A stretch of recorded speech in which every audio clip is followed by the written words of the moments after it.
Becoming an MOT tester is not easy, but it's not difficult for somebody with the relevant experience and knowledge.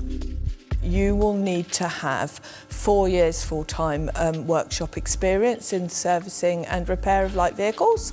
You will need to have a level 3 qualification. You'll need to have a full UK driver's licence, and you'll need to be of good repute.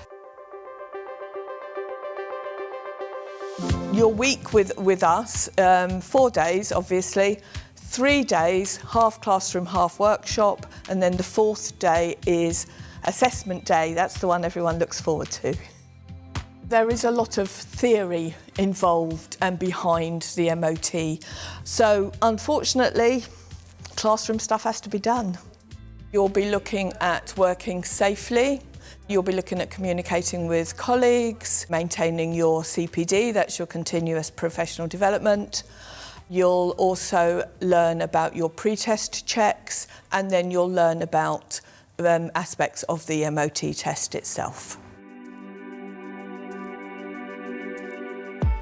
So during the practical training, candidates learn how to conduct an MOT routine. So what we're looking for is a smooth routine, no sort of busy bees backwards and forwards around the car. It needs to be a smooth routine, needs to be something that they can be certain they haven't missed anything. That's why there is a routine.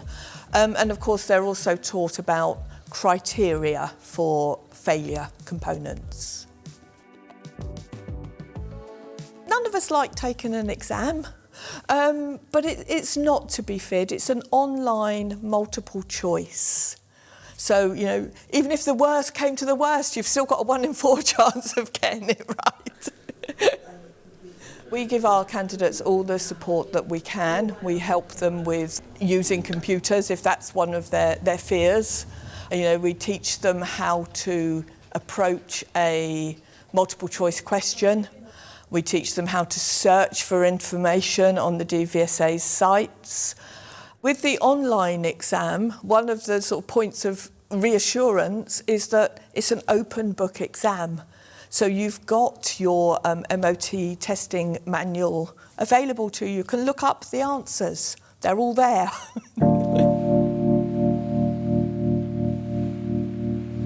There's a practical assessment on day 4 of the course, and our qualified MOT assessor is looking for a good semblance of an MOT routine. There's still time to practice and perfect that between now and the DVSA coming out. He's looking to make sure that all the criteria have been covered, that all the checks have been made, and that the candidate knows how to use the equipment with a degree of confidence. For some technicians who want to become an MOT tester, they might be slightly more mature, shall we say, and they've had enough of bending over cars all day. And MOT is often seen as a slightly easier end to a technician's career. That being said, we have an awful lot of young technicians who are coming up through dealerships, and it's very helpful for their workshop that they're qualified. It makes, you know, workshop life easier. It's a great qualification to have. At the moment, there's a shortage of good qualified MOT testers.